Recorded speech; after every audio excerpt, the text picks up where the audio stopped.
For 22 hours, we show up, not for fame, not for applause, but for the ones who wake up every day and put everyone else first. This is our 4th year. 22 continuous hours of real conversations, real stories, real hope. Voices that refuse to be silent. Hearts that refuse to quit. Some are exhausted, some are hurting, some are carrying the weight of the world quietly, while still showing up for others. This podcast is for them. On Sunday, February 22nd, starting at 4 a.m. Eastern, 1 a.m. Pacific, we go live for 22 straight hours to raise funds, raise awareness, and remind people they are not alone. If you've ever felt unseen, if you've ever given more than you had, if you believe compassion still matters. This is your moment to stand with us. Listen, share, support. Because when we come together, hope gets louder, strength multiplies. Real heroes don't wear capes. They just keep showing up, tired, unseen, and still giving. Join us live. Sunday, February 22nd, 4 a.m. East, 1 a.m. Pacific. Show up for those who never stop showing up for others. Because no one needs to go it alone. When we all come together. Hey there, friends. I've been thinking, we all have our strengths, right? I can do this, but I'm not so great at that. I'm pretty good at talking to people, but I'm not so great at adding things into a website or app. Oops. I love speaking, sharing stories, but social media, all those hashtags and algorithms, yeah, that's a jungle I haven't quite figured out yet. Coming up with ideas that bring folks together? I'm all about it. Bookkeeping, let's just say numbers, and I don't exactly get along, but that's okay because someone out there is good at those things, and when we work together, magic happens. See, Community Pay It Forward has never been about one person. It's a program built by many to support even more. Every one of us brings something special to the table. We all have talents that make us great on our own. But imagine how much stronger we are when we bring all those talents together. That's what Community Pay It Forward is all about. Your skills, my skills, our hearts, working together to make a difference. So tell me, what are you good at? Let's find out together. Visit communitypayitforward.us and join the movement.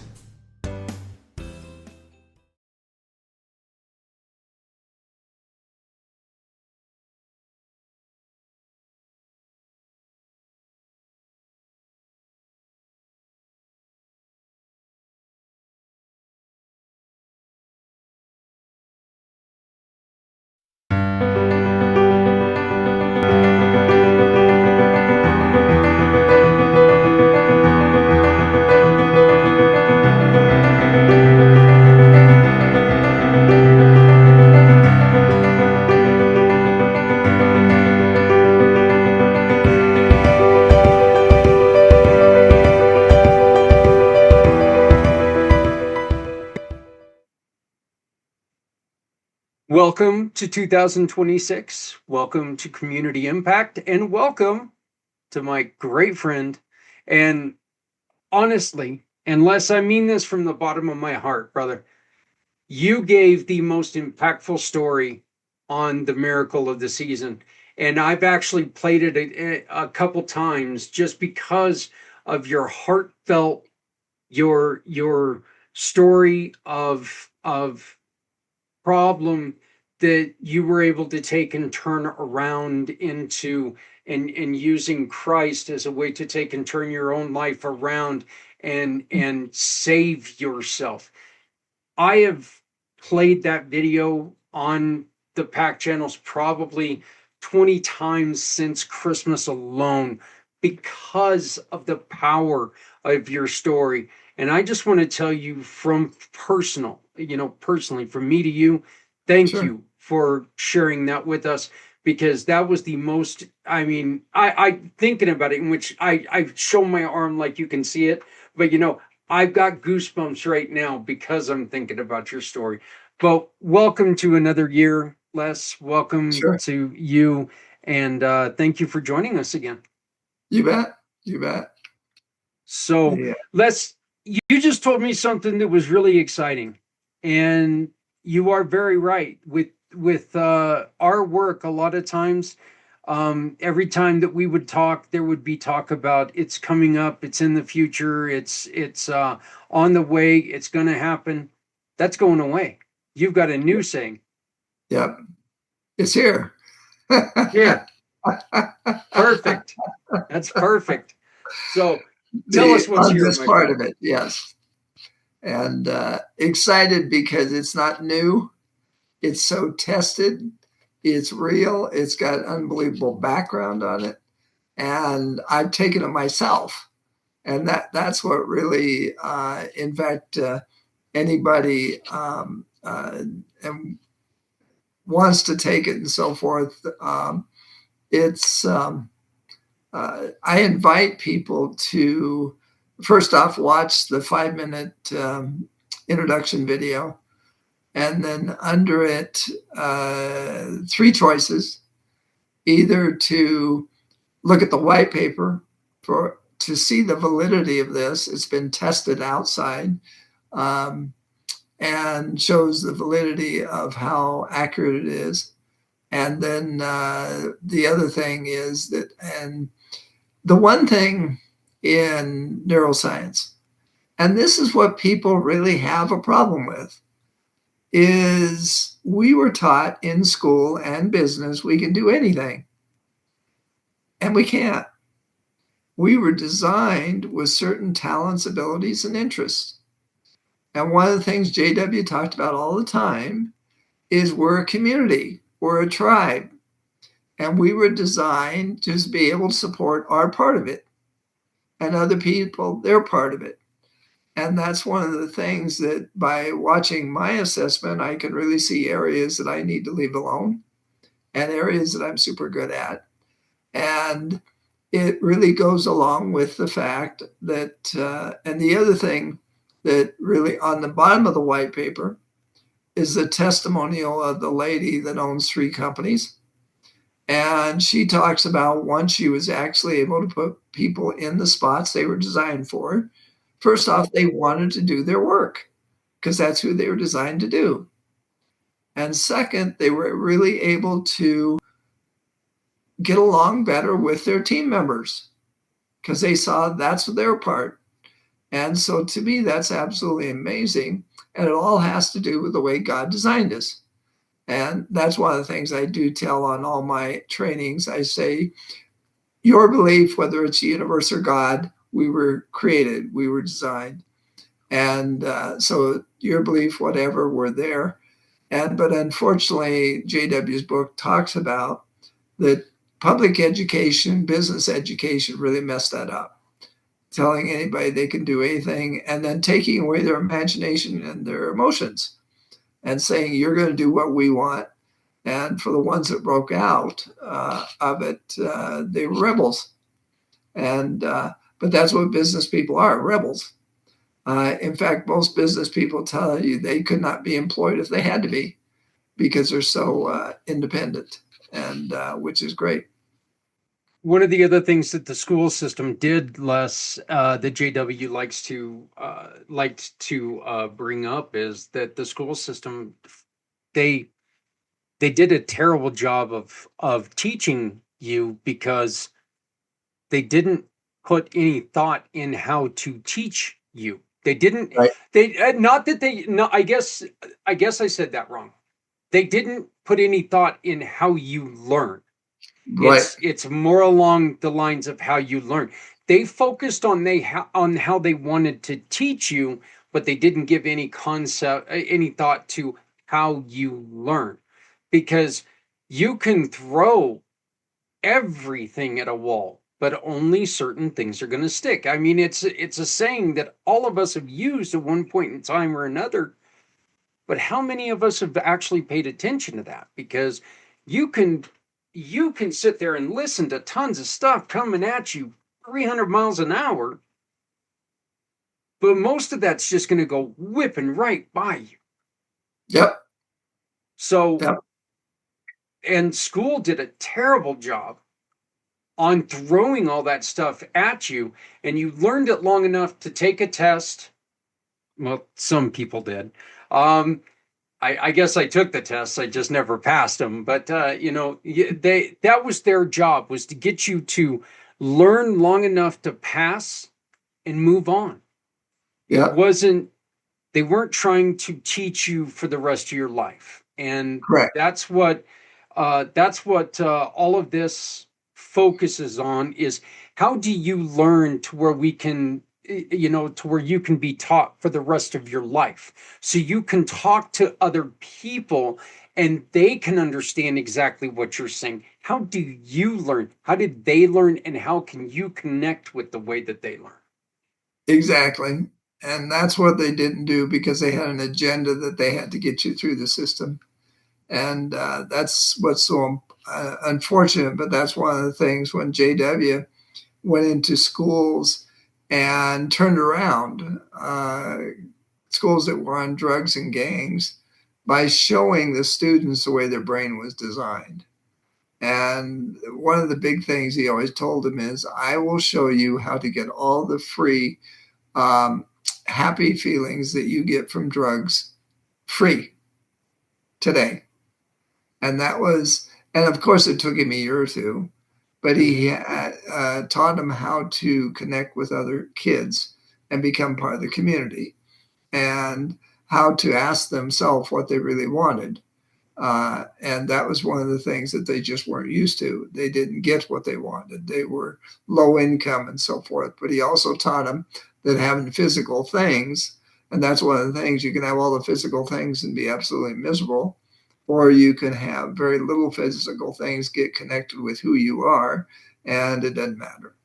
And that's one of the things that he taught.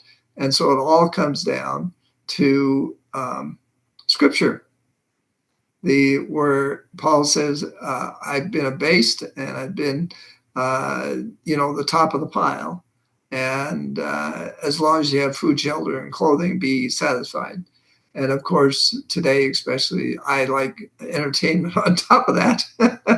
Yeah, But yeah. that's one of the things that it all goes around. And that's one of the things, again, JW said constantly, is we were all created. And all of these studies show it, that the way the brain and everything was created, which is just phenomenal. And now I get to represent that on a subtle level, and let everybody know they're created. And hopefully we'll get it back into companies, because the 5-minute video, the introduction, um, the gentleman that was selling it to the Fortune 500 for 30 years. And by the way, to name drop, we're talking IBM, we're talking Coca-Cola, we're talking Lucent, and dozens of others. He retired, and he started in the 80s, and needless to say, 80s, 90s, 2000, and he turned it over to JR in 2015. And that's when JR started using it for churches, and because he's taken into churches trying to get churches to understand. And that's one of the things, if anybody has connections, I'd love to talk to Christian colleges, Christian charter schools, because we can talk to the students. And again, even in high school, if they have choices, they ought to know what they should be taking on what's going to stick. Because the white paper shows that it's for kids from 16 and up. And if they take education or to experience that they're not designed for, it's not going to stick.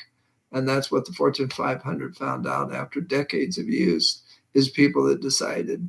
And unfortunately, too many people get education because dad or mom said to, not because what they were designed for, and or they want to mimic somebody else because they have popularity, and instead of being themselves, and it doesn't stick. Yeah. Well, you know what, Les, and we didn't discuss this, but I think that this is what we're going to do right now. I'm going to take and I'm going to play that 5-minute video right now. And so Sure. that way people can take a look at that 5-minute video. And then when we come back, We're going to discuss this a little bit further, a few more things. We're going to discuss some talk about, redefine, or let's see, it's a refiner, a director, and what does it mean to be a futurist or a planner? We'll Sure. talk about that when we come back. So let's take a real quick minute and let's watch this 5-minute video. Sounds good.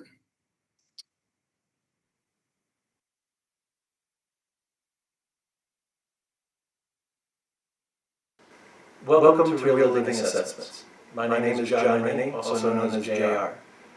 I've been in business myself for over 30 years with Rennie Lindsay and Associates, and I'm bringing to you one of the tools that we have uncovered as being really impactful in the way that we approach business. One of the most important things with being a business owner, being an entrepreneur, is to convey your values and your vision to your employees. They're representing you 24/7, and if they are not on board with your values because A, you don't know what they are, you don't know how to communicate those to them, then they're going to be representing you in a way that is not going to get you the results that you're looking to accomplish. So how do we go about doing this? At Real Living Assessments, we have an assessment program that dives deep into each one of your employees. We figure out what your motivated role is. We figure out what their impact style, their temperaments, and then also their interests, abilities, and values. And we put all that together to give you a real, detailed, objective viewpoint of the strengths and shortcomings of each one of your members of your team. So why is that important? Well, think about it like you are a manager of a baseball team, and you have a great shortstop, but your pitcher is a little weak, and your second baseman is a little weak, and your catcher isn't quite up to par either. Well, you know you're going to have problems, give up runs, and that shortstop isn't going to be as effective as he could be if there wasn't a really good second baseman. What we do is, through our assessment program, we give you a way of analyzing each one of the members of your team to see where they would flourish the best, where you can get the most out of them. Which one is a utility player that you can put anywhere? And which one is an absolute specialist and can only function if you give them a certain environment? Something like they need quiet to be able to perform their work as opposed to working in the bullpen. They need to be able to be around people because that part fuels their fire. These are all different insights. And the reality is, one of the mistakes we make is that we frequently hire people that are just like us. And so we're missing people that are going to be more system-oriented, or we're missing people that are on the creative scale. So what we do is we give you these tools, these assessments, where you can go back and evaluate where each one is, where you can actually place a specific team member to be able to accomplish your goals. Now, obviously that's going to have immediate impact on the bottom line, where people are actually going to be able to function at a greater degree and be able to really flourish where you're at. But it also helps you because one of the roles of a leader is to make yourself replaceable. If your business cannot function without you physically being there, you're going to be limited in growth. You need to be able to delegate your responsibilities to other people. You need to be able to stick to what you do really well and delegate those things that you don't do well.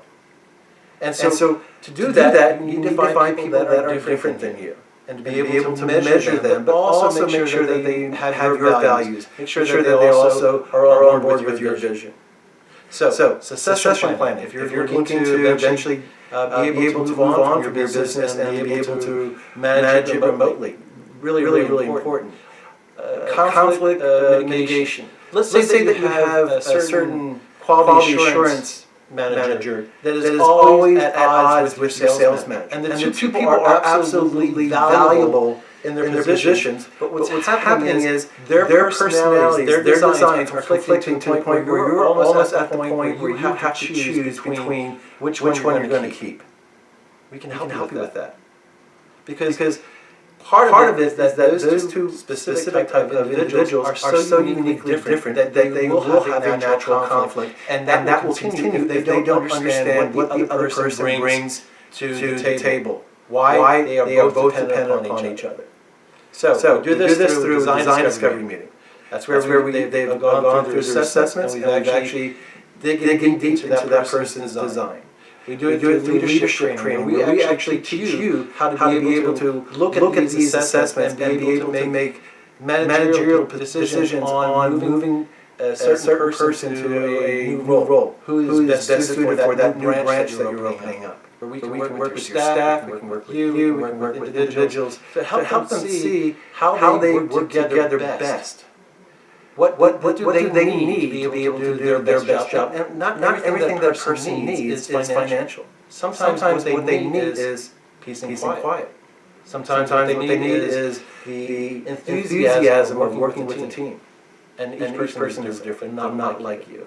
Spend as much time on our website as you want. Take out the assessment yourself, vet it, see how it works for you. If it works for you, then reach out to us. We'd love to see if we can help your organization. Thank you.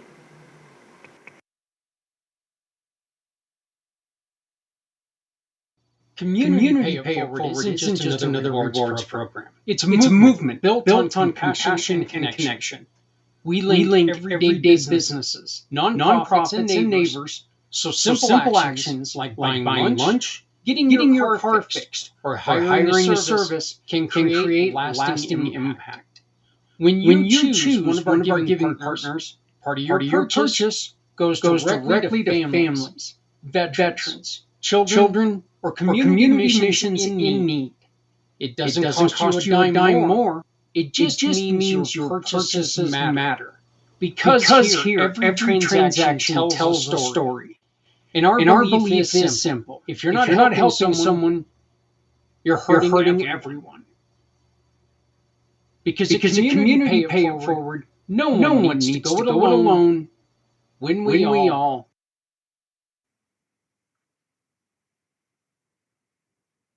Okay, we're back. And Les, I think when we left off, you were talking about how we went to school, because mom and dad wanted us to, or we went to school with the mind of maybe an idol in our thoughts, in our hearts, or something. We need to, and I was terrible at this, and I'll admit it right now with my sons. My sons, I was always on their case because they loved playing video games. They were, I didn't play video games as a kid. Granted, we didn't have as many video games right. when I was a kid. Okay. So, but one of the people that I have met throughout my days of marketing has taken the world of video games and been teaching and been very successful of teaching teamwork with video games. And he did exactly what JR talked about, what you're talking about, is he was able to find what interested him. And he was able to create something that reached beyond barriers, that reached beyond people who like video games, don't like video games, and bring them together, because he was able to create something that talked to people. So, yep. and it's a really simple program if we allow people to open their minds and use their minds. Their minds are wonderful things, and we can create systems that work wonderful for other people, right? Mm-hmm. Right. So yeah, I mean, this guy takes Minecraft, the game Minecraft, and I couldn't stand that game when my kid was playing it. Poor graphics, all this other stuff, but this kid is making a wonderful, wonderful living, changing companies by teaching them how to create together, teamwork. And I think it's great. It's, think about it. He is like the modern day version of all the big names that we, listened to in the past, all the books, the Tracys, all of those guys that we've read the books or listened to the books. Well, this guy's doing it with Minecraft. So he might be the next pioneer of the business world because he opened his mind. He Uh-huh. used what he understood and made it possible for other people to hear it. Yeah. Yeah, it's interesting, and that's one of the things. Once we're on track to who we're to be, that's one of the things that JW talked about all the time. And it's funny to imagine seeing it, but at the same time, he said all the time, our eyes and our ears are looking and seeing whatever we can to make ourselves better once we're on track. Um, and that's one of the things that uh, people, again, have trouble believing that we're supposed to make it because there's been such a struggle trying to be somebody else and not making it. And that's one of the things that I'm trying to really iterate with this assessment is it shows us who we are. And that's when they watch the assessment of me and see who I am and who I'm not. Like it said, which I've always wondered because to pull ideas out of the air of something that's supposed to be created, it's not there. And now I know why. I'm not the creator. I'm not the designer. The creator is the one that is the ethereal, and the designer is the one that takes that, makes a prototype out of it. And then the developer, it says that me and the developer and the refiner work well together. And because the developer is actually the one that puts it into a workable, sellable product or service. And then the refiner, after it's out there and people find different things that it needs to be improved or whatever, the refiner does that. He finds all the ways to improve it. And then, of course, the maximizer, after everything's done, they are the ones that keep it going, keep the quality control up, keep the make sure all the materials and so forth are bought, and so it's profitable for the company, but the best for the customer. And that's the quality control person that has to check every single level that they're using quality at a good price for the for the the word just the prototype and so forth all the way through. So those six, and that's one of the reports in there, is the six critical profiles to keep a business going. Because one of the things, and JW talked about all the time, is because we're not taught to connect with our emotions of our clients or ourselves. That's why 95% of businesses fail, because people operate on emotions. And that's one of the things with this assessment is there's 5 different levels of any creative company. And if you use those and have a quality control manager, you have less of a chance of going out of business in the 5 years. I would say a major less chance. Because that's what the Fortune 500 companies, and needless to say, Fortune 500 have proven they make it past the 5th year. And so, with their ways to do it, is that plus, of course, and that's the main team, but then all the engineers and so forth, because every project had to have that on it. Every team had to have those profiles there. Otherwise, they don't work. The how many people have come up with a wonderful idea and they thought that they could take it from ground level to absolute success and continue that success, and they just fall off the cliff because they don't understand to how, that we fall in love with our thoughts. We fall in love with our creations. We fall in love with things, and we don't ever see them as things that need to be worked on and massaged and upgraded at times. And we resist upgrades. We do all this other stuff, and there are other people out there saying, "No, you've done a wonderful job, but if we stay here, we're staying here while others are moving ahead of us. And so we need to continue to go. There's never been a company that has stayed the same throughout the years. Oh, It just, no, no. it doesn't happen. Whether you're a cookie company that, at one point in time you used, you know, all these fattening ingredients, and now you're finding out, well, we can't do that.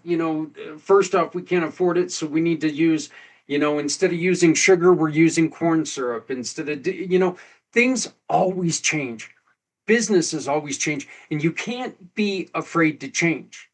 Yeah, You can do a wonderful job, but you got to let somebody else get in there with their hands and go, look, you've done a great job here, but let me see what I can do from here. yep, One person cannot create success. It takes a team.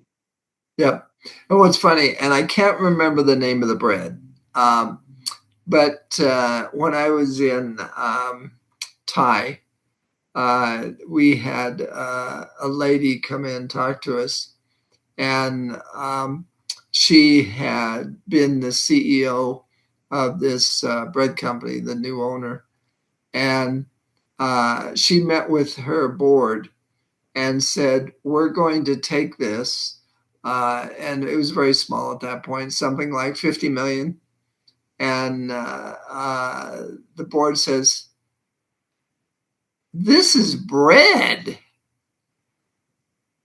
Needless to say, that person was fired immediately. And the other people, I mean, now it's over 100 million a year. And it was supposed to be 10 million or something. I can't remember. My wife uses the bread all the time. I can't remember which one it is. But the vision of having the difference. But somebody that didn't have the vision at all and completely criticized it. Come on, this is bread. Needless to say, they weren't part of the team.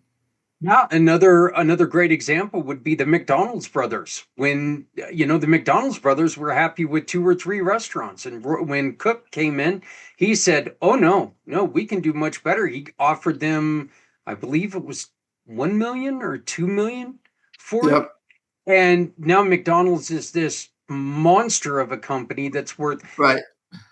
you know billions and trillions of dollars because he had you know Cook took a great idea, a Yep. wonderful idea, something that the McDonald brothers had perfected, and he was able to, and Cook was able to take and you know perf- per, make perfection even better, and he was Yep. able to take and spread it worldwide. He came in with that plan to make perfect even more perfect, if you will. Hmm. So, Yep. and share it with the world. And now McDonald's is McDonald's. Yep. So So it's yeah, it's and quite yeah, interesting. yeah, and that took two different types of people. Yep. It took the McDonald's brothers, and it took a guy who sold. He sold soft shake equipment. Yeah, that's That's what it was. Yeah, he took shake. He was selling shake equipment, and he went in and they became business partners. So you're Yep. talking about just it's a fascinating story. I love that story. And Cook wasn't always the nicest guy in the world, but guess what? He knew what the hell he was doing, and Yep. he was not the guy who could have created McDonald's. If he was sitting there and with a piece of paper and a pencil, he could not have come up with the idea of McDonald's. Yep. But the Yep. McDonald's brothers could not have made it what it is today. Exactly. And that's why it takes the So, team. That's a yep, perfect example of the creator, the designer for the prototype, and the developer for a sellable, and then the refiner, who would be Cook, to find all the ways to make it much better and take it further. That's one of the things I hope to get those understandings out there, because those were never in any assessments of any type. And that's one of the things that in our assessments, the three things that we have that nobody's touched, and there's Myers-Briggs, there's DISC, but they don't even put the results together for those two. It's two separate things. But with this, they put that together. They put the 5 motivation roles, and then they put the values, the interests, and the abilities. And the values are the fire that keeps going no matter what. The values is reason people go through hell, the ups and downs to get something done. The values is um, the deal that pushes you up the hill when you're so damn tired you can't make it. That's what our values is, and that's what really kind of surprised me. But the more I've been studying this under JR, it goes right along with neuroscience. And that's the reason I love this, and that's one thing JR has realized is this goes right along with what I've been teaching on neuroscience. And but the different parts of us, that's why I'm so excited about getting it out there, because it's so revolutionary. But it was used for 30 years, revolutionary. But it was strictly private. No public company could have it. It was strictly, he was, it was called strategic employee development. And he only went to the Fortune 500. It was private consulting. And now any company out there through us can have it. And all the kids, before they take all this stuff in high school or college, can have this, and love any cooperation with anybody out there that has connections to these. And to clarify, there's 3 levels of this. First off is the 275 everybody takes. And then once they see that this makes a lot of sense to me, we have a second level for individuals. It's called, it's a 2.5 to 3 hour coaching deal, which shows them their purpose statement. Not a goal statement, goals come and go. Purpose of what they really plan on attaining in a foundation all their life. The next part, and that's personal. Like for instance, a company has everybody take the assessment, but then we like go into the board and we determine if the board gets along, if they have all of the creativity. But one of the things that I'm not sure if he tells on that 5 minute, I think it's another one he tells on. They had a Fortune 500 company that was replacing CEOs every 2 years. And since they had the relationship with Stephen Johnson is the one who developed this, they asked him, can you help us? He went in and he did an assessment on every board member. And he did an assessment on the CEO. And he says, you're just hiring yourself. You've got to have somebody to pull the company forward that you're not. And so they redid the assessment and figured out who it needed to be, then hired it. And then the CEO easily lasted 5 years after that. And the company did very well. And that's one of the things with this assessment. If somebody's retiring, like a sales manager, we could do assessment on them and basically hire the person as close to them as possible that's made them so successful. So it's pretty amazing, everything that can be done with it. Well, Les, we've got another video that we're going to watch right now, and then we're going to come back and we'll close this out. But sure. I've come up with a few questions that I would challenge people to really think about while they're watching this video. And the first one would be your motivation and role fit. Okay, so while you're watching this, which part of the project energizes you the most? Starting, developing, refining, or maintaining? So ask yourself, which part would I fit best into there? The second question is around working with others. How can we support your director style without making you feel blocked or silenced? Okay. Or what do you need from analysis, creatives, or developers to work at your best? And then the second is leadership and growth. Or I'm sorry, the third question is around leadership and growth. What kinds of challenges or problems excite you the most? And I like the way that one came out. What excites you about challenges? Do you look at a challenge and go, this could be fun? Or do you look at it and go, oh boy, you know, you need to look Yep. at challenges like, hey, this could be fun. Or where do you feel your intuition and planning abilities make the biggest impact? So I will have these questions streaming across the bottom as you watch this video. So keep asking yourself this over this video. And then when Les and I return, we're going to go ahead and close out our first show of our 4th season. Les, can you believe that? 4th Wow. season. This is awesome. So, but so Les, tell us a little bit about this video, and then we'll go ahead and get it playing. Sure. This video is the assessment itself.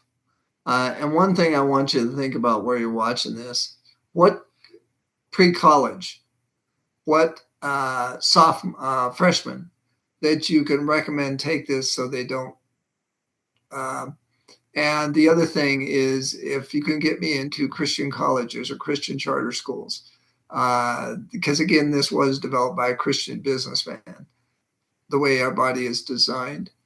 And so think, and if you know a company that's struggling, if we restructure the company with this, you'd be surprised how much, and that's what the testimonial says, of the lady that owns 3 companies.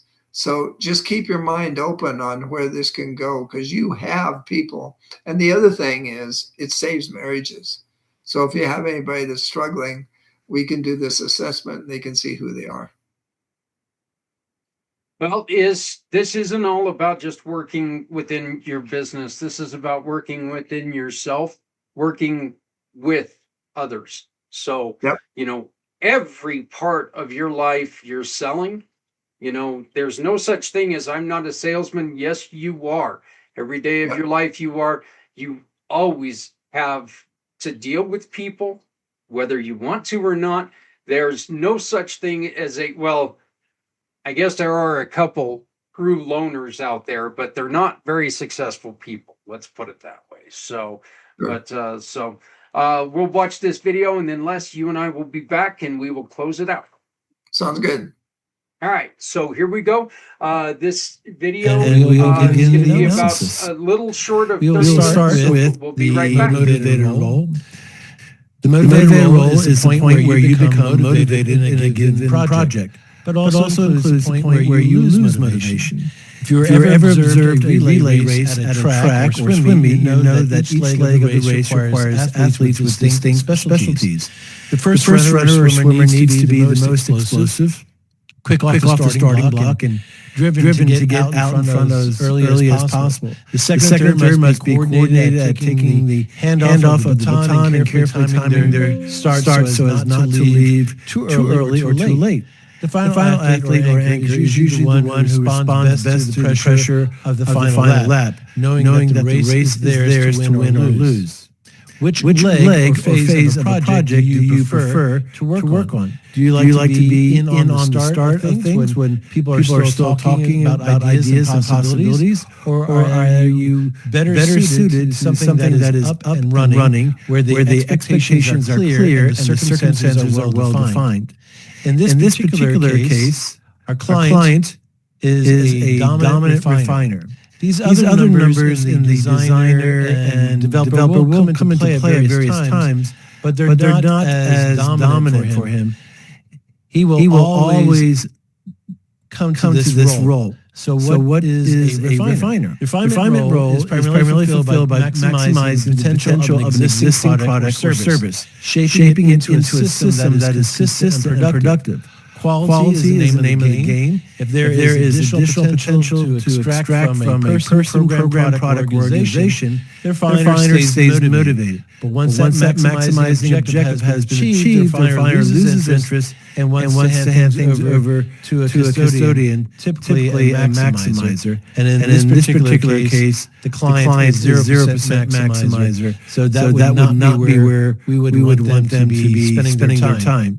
Now, the thing about the refiner is because they're always looking for efficiency and perfection, if you will, they're going to be misunderstood by people on this side of the motivated role. Creatives and designers are all about birthing new ideas, change, and things that are incomplete and not fully thought out. Refiners can have the tendency to be seen as overly critical, though what they're really trying to do is simply make sure that it works. There is a potential for this person's motivations to be misunderstood when they are partnered with somebody who is a dominant developer. In this case would have to be 60, 70, 80%, where they have a good working knowledge and working relationship with them. Now we have the maximum potential of the refiner. When the critical opinions are necessary, the developer can then go to the refiner and ask for their opinion. But hold that judgment, hold those observations during the creative process when the idea is in its research and development organic stage. So coupled with the high developer, the refiner in this particular case can be extremely productive and is always welcomed. I personally am very fond of refiners because they find what I have done wrong and ultimately wind up making it a little bit better. We now move down to the impact style. The impact style reflects your preferred way of trying to influence or shape other people. In all your dealings with others, it's important to feel that your presence matters and your preferences are honored or at least getting heard. The means you use in asserting your personality is called your impact style.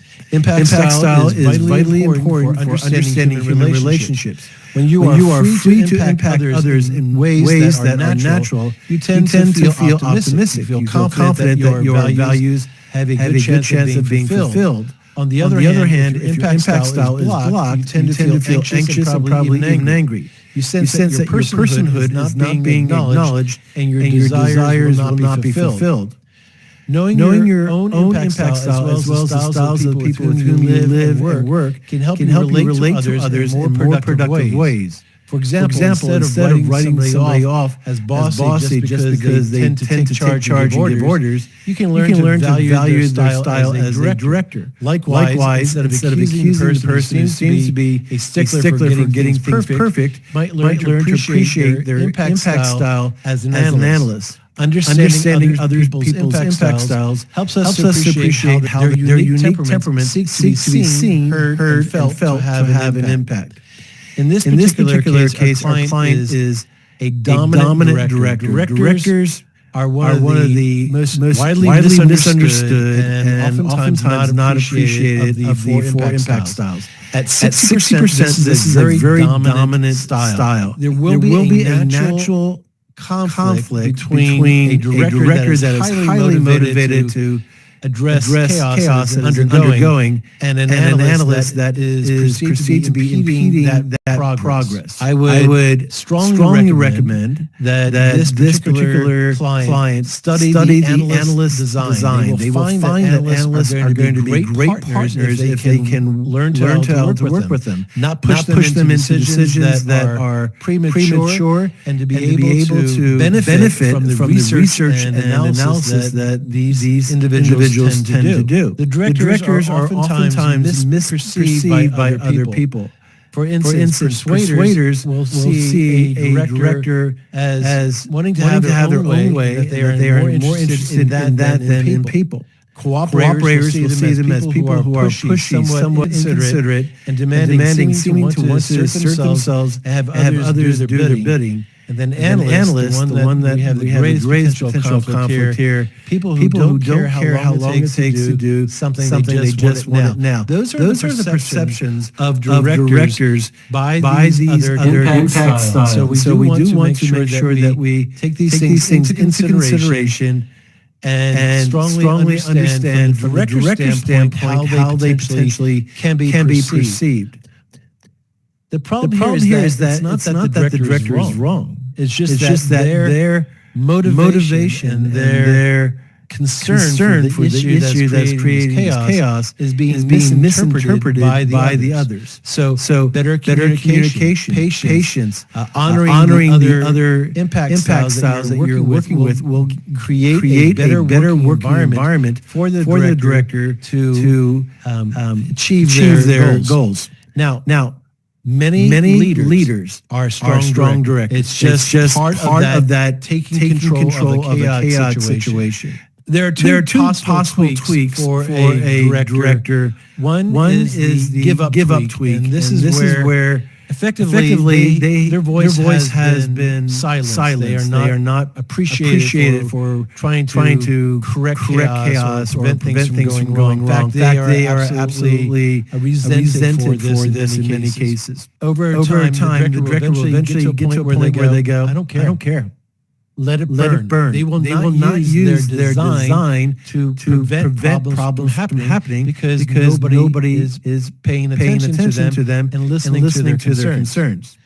The other tweak of a director is overextend, and in this particular case, it goes from trying to control a situation or themselves to trying to control the will of other people. Now, this is not to be confused with policies and procedures that the company has implemented. This becomes entrenched in the minutiae of human behavior and their personal choices. We all have a free will that has to be honored and respected. Cannot be coerced or threatened to be able to get your way. So you'll see some people go into this control freak type of tweak where they are wanting to control the free will choices of everybody else in the team. This is a warning sign that the director has overextended their design and now in the process of actually causing chaos by trying to control other people's personal choices. Go ahead, move over to the temperaments.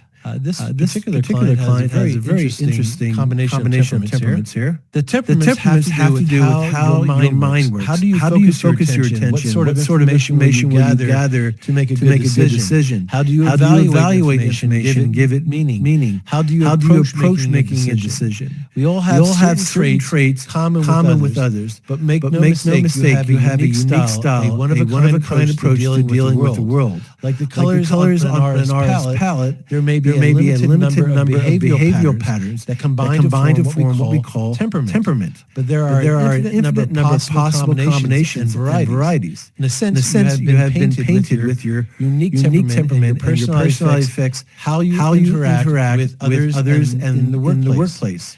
That's why it's vital that you understand as much as possible about how you are wired. You'll have a greater appreciation for your strengths and limitations. You'll also be better prepared to troubleshoot the problems and conflicts that inevitably come while working with other people. We're going to take a look at the detail of these particular temperaments and anything that is in this 60-40, 50-50. You can kind of think of it as a balanced temperament. These are people that have the capacity to see both sides of the coin. They can want to have times where they will go into deep kind of quiet pondering or analysis, and there are other times where they will want to interact with other people and work in a group situation.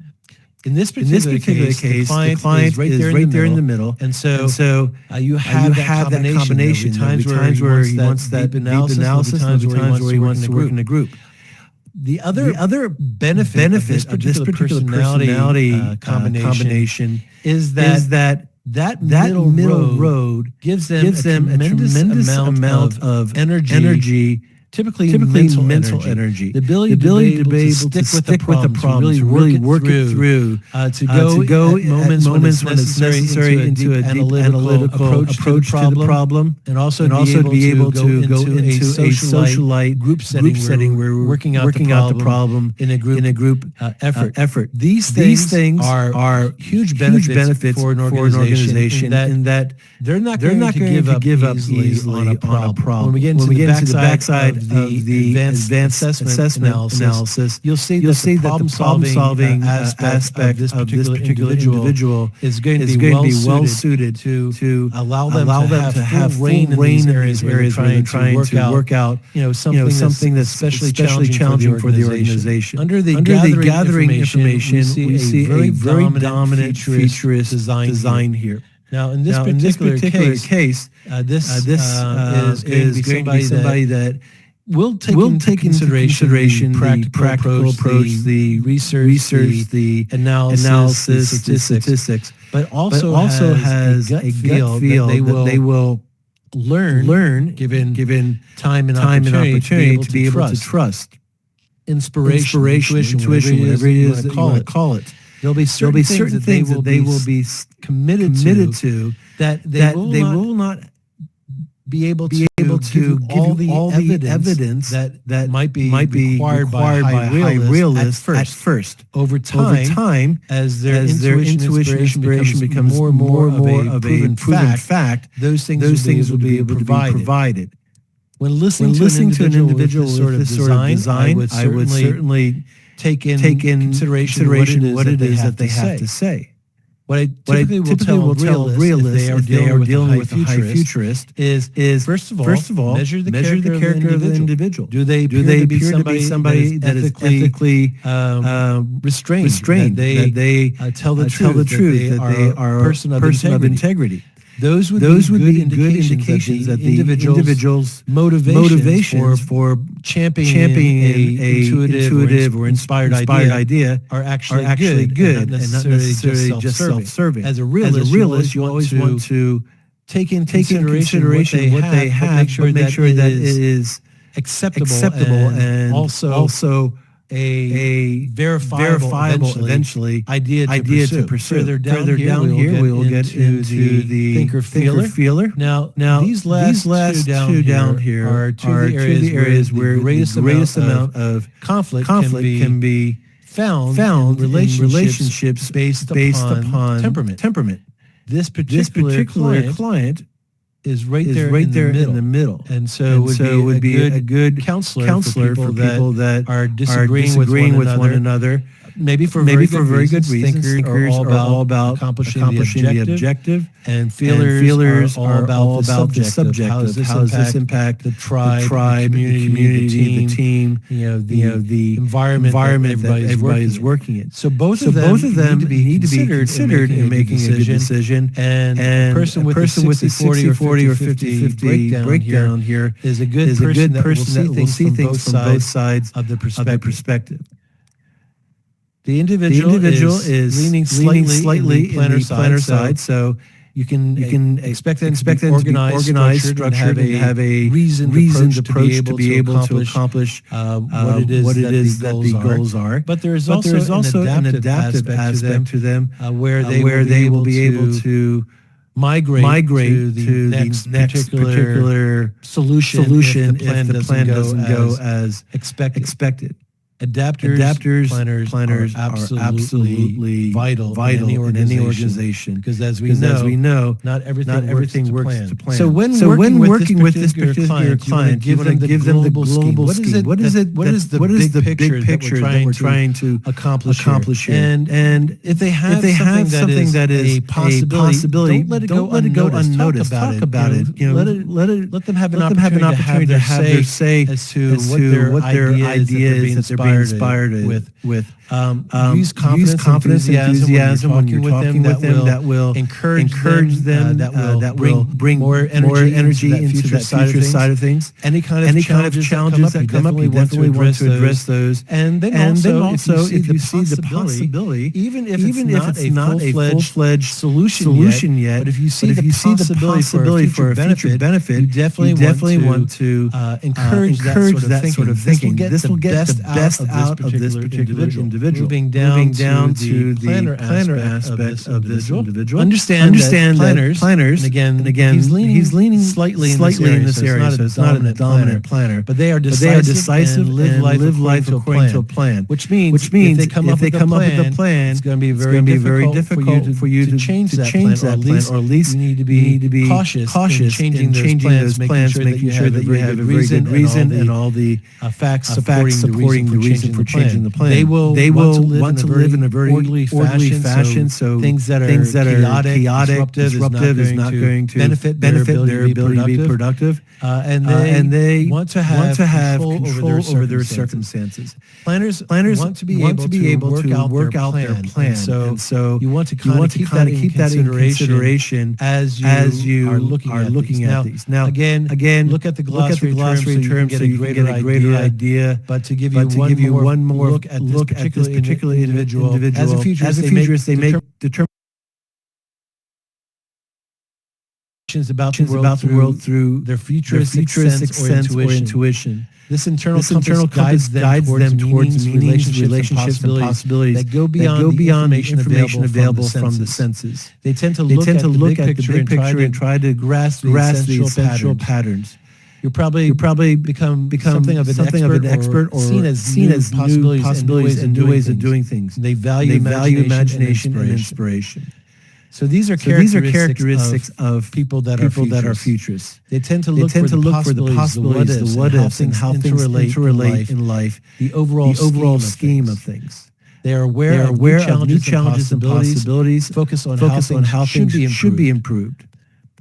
Just like doing the same things repeatedly, they enjoy learning new skills. They work in bursts of energy powered by enthusiasm. They follow inspiration and hunches. They may bet on wrong facts or leap to conclusions, so they need a certain amount of oversight. Dislike taking time for precision. It can overcomplicate a task or project. And they ask why things are as they are. Again, if you're looking to have a person as a problem solver, these are great attributes.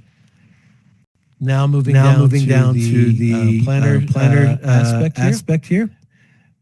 They tend to live in a planned, orderly way. They want to regulate life and control. They like to make decisions, come to closure, and then carry on. They prefer to be structured and organized, wanting things to be settled. Here are characteristics of planners. They tend to be orderly, organized, predictable, and like to regulate life through planning. They work best when they can plan their work and work their plan. They like to get things finished and over with. They may decide things too quickly. May dislike interrupting a project on which they are working. They tend to be satisfied once they reach a decision. Want only the essential needs to begin their work. Use lists as agendas for action. Here is one of the complicated areas they can be crazy by adapters. So you want to be careful in partnering this person with a dominant adapter. Now again, in this particular case, we're looking at 70% planner. So this is not a super dominant aspect of this individual. They are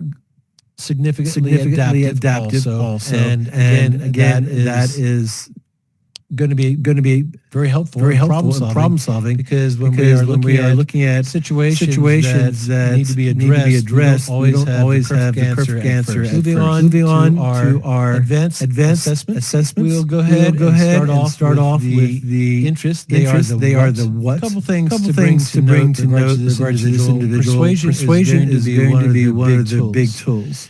They are interested in being persuasive. They are gifted in being persuasive, and they value being persuasive. This is going to be very good in a sales situation, trying to motivate people to come along with a decision, or to be able to address a problem. Very well be beneficial in a sales support or even a sales situation. We see the first of their two leadership interests. They are able to develop and organize a business community through such skills as problem solving. Again, this is a strength in this particular design. And then motivational leadership. This is going to be tied closely to their persuasive skills, but their ability to be able to accomplish personal goals by strategizing. This is a great team dynamic capability and very necessary in a leadership role. That is what they are interested in. So these are the sort of jobs and abilities that you want to direct them towards, and tasks I should say. Abilities. We're looking at somebody that is fairly dominant in the persuasion area. A third of their giftings are in that area. And then in addition to that, they are also given certain leadership capability, independent self-management. With their creative abilities, you're looking at the ability to be able to use their imagination to develop new and innovative concepts. So this is going to be a great team member to partner with creative people as long as the refining aspect of the individual is not misinterpreted by the creative team. They're going to be able to see solutions. They're going to be able to come up with ways to innovate around the problem. Also, going down here, they are self-motivated. They do not need a lot of micromanagement. In fact, I would encourage simply to be put in a position of trust and authority and not micromanage or overly control in this area. Though oversight is going to be necessary to make sure that they've come to the right conclusion. Finally, this is the value section, and this is why. Of all the things that we've talked about, this is one of the most important aspects for this individual and for all people. As Simon Sinek said, this is the why. This is what causes great organizations and people to be so motivated to be able to develop a better phone, a better platform, to innovate, to come over, and to come up with ideas to overcome problems. We see a number of leadership qualities here: being persuasive, being influential. It's important for them to make an impact. And then also even in this particular area, that this is not a dominant leadership element, developing potential. This individual is going to be very good at getting the best out of your team between motivational leadership and their problem-solving, creative, innovative approach to work and to whatever is placed before them. They're going to bring to this a tremendous amount of creative problem-solving, persuasive leadership in the team.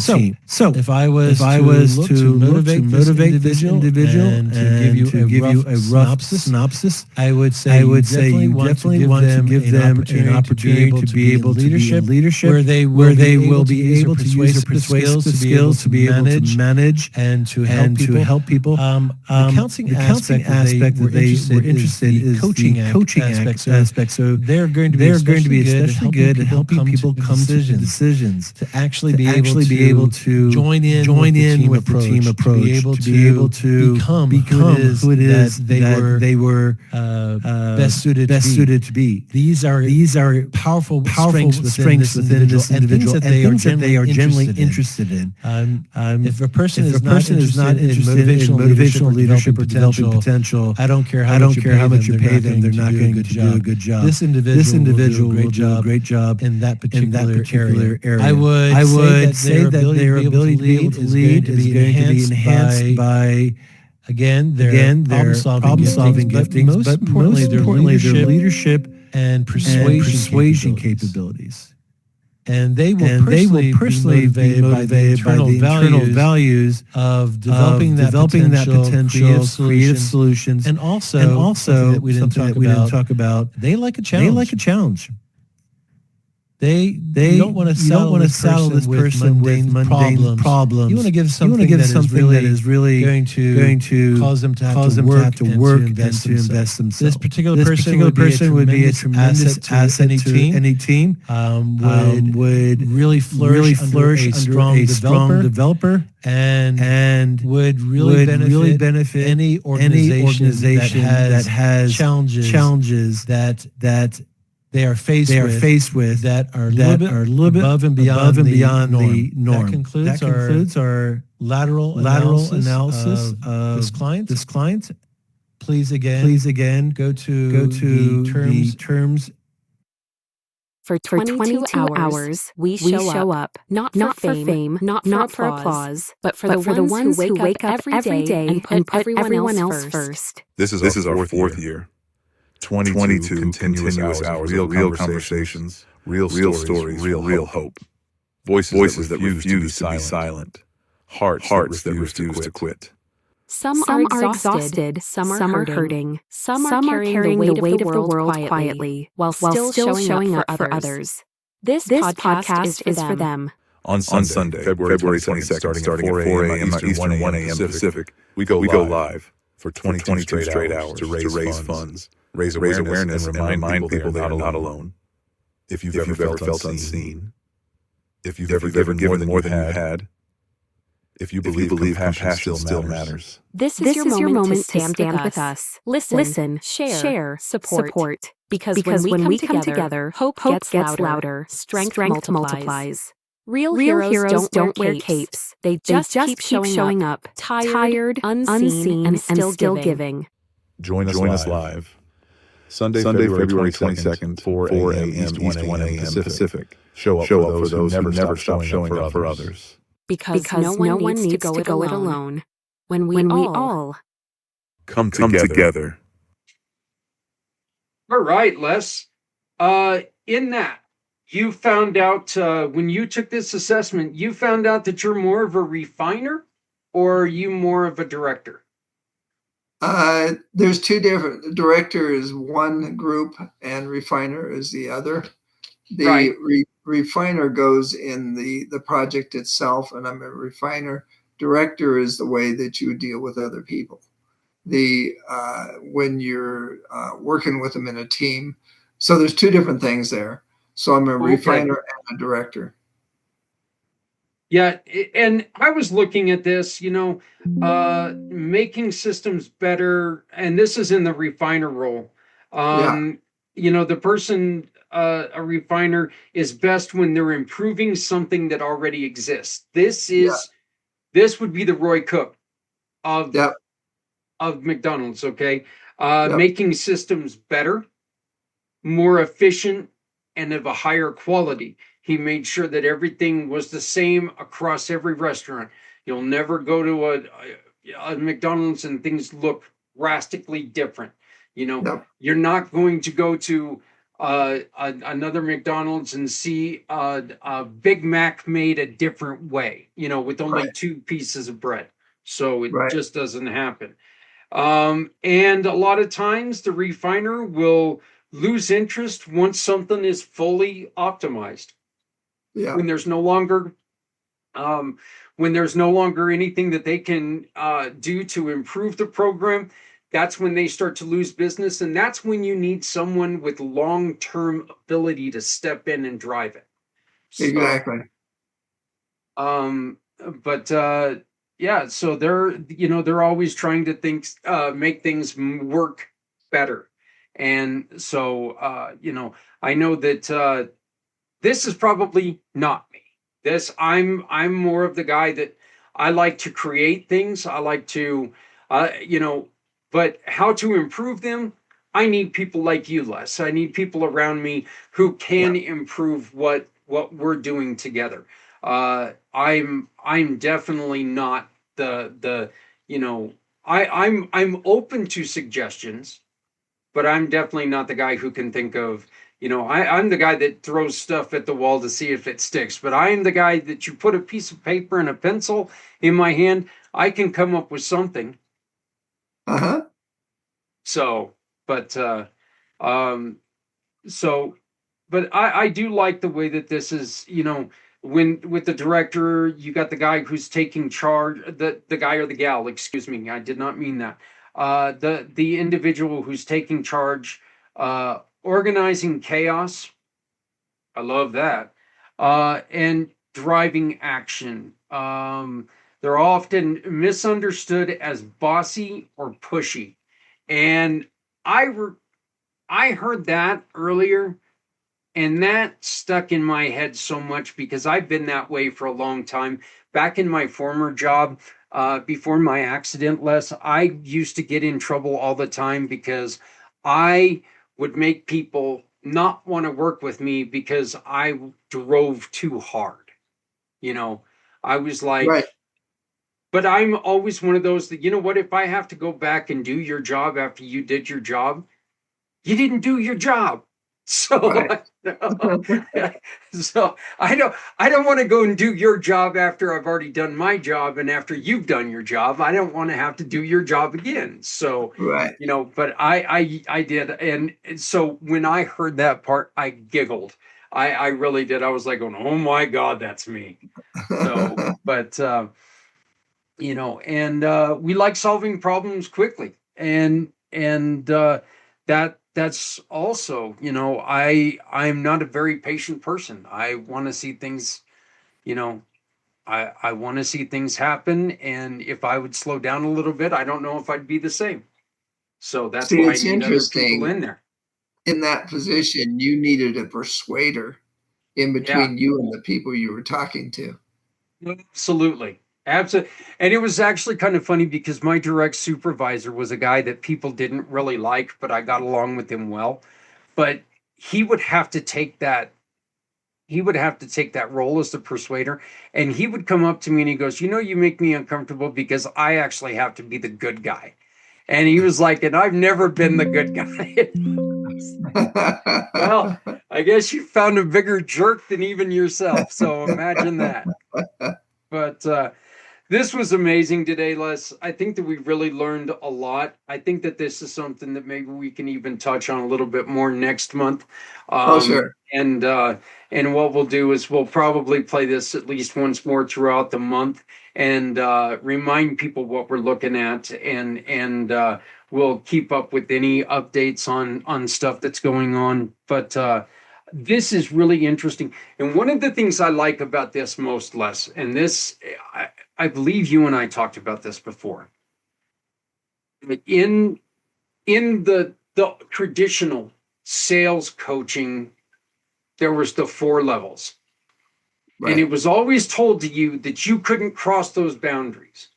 Mhm. Because a person who's a little sheepish or afraid of the people who are demanding. Uh-huh. Not what this is saying. This is saying if you need someone to help you, find someone to help you. Talk to Right. that person who's demanding. It's Yeah. not saying stay away from them. It's saying no, find a way to get to them. Right. Because you can't block people when it comes to business. You can't Right. block people out of your area. Because if you do Yeah. that, you're going to lose business, right? Yep. For sure. So, but Les, how do people get a hold of you, my friend? Les at csccourse.com, or the cell phone's 303-579-6881. And also my calendar is https://calendar.csccourse.com.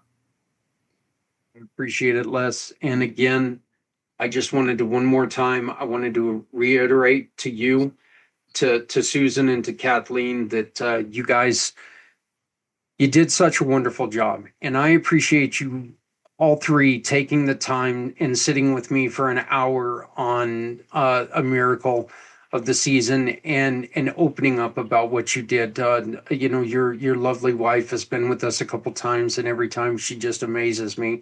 She's a wonderful person. And meeting Kathleen was so neat, and talking about all the art and the passion that she took from her father and her family's keeping up with. I think that it was really an impactful hour of my life, and I appreciate everything. And then your stories alone just really, they had more of an impact on me than you'll ever know, Les. So I appreciate it. Thank you so much You for bet. that. And thank you for this, my friend. All right. Well, you have a good All day. right. We will see you all next month with the Les Simpson Show Master Class. So, but until then, we'll see you guys next time. Thank you. For 22 hours, we show up, not for fame, not for applause, but for the ones who wake up every day and put everyone else first. This is our 4th year. 22 continuous hours of real conversations, real stories, real hope. Voices that refuse to be silent. Hearts that refuse to quit. Some are exhausted, some are hurting, some are carrying the weight of the world quietly, while still showing up for others. This podcast is for them. On Sunday, February 22nd, starting at 4 a.m. Eastern, 1 a.m. Pacific, we go live for 22 straight hours to raise funds, raise awareness, and remind people they are not alone. If you've ever felt unseen, if you've ever given more than you had, if you believe compassion still matters. This is your moment to stand with us. Listen, share, support. Because when we come together, hope gets louder, strength multiplies. Real heroes don't wear capes. They just keep showing up, tired, unseen, and still giving. Join us live. Sunday, February 22nd, 4 a.m. East 1 a.m. Pacific. Show up for those who never stop showing up for others. Because no one needs to go it alone. When we all Come together.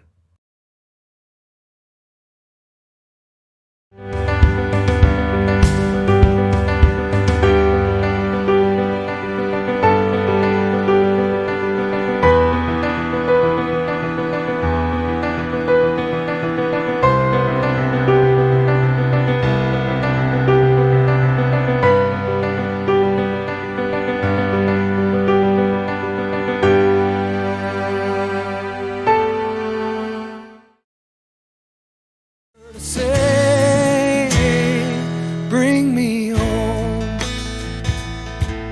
out alone, to show me the way. You wanna hold the heart of Sunset Boulevard. Bring me here, 'cause it's not quite clear to be a part of Sunset Boulevard.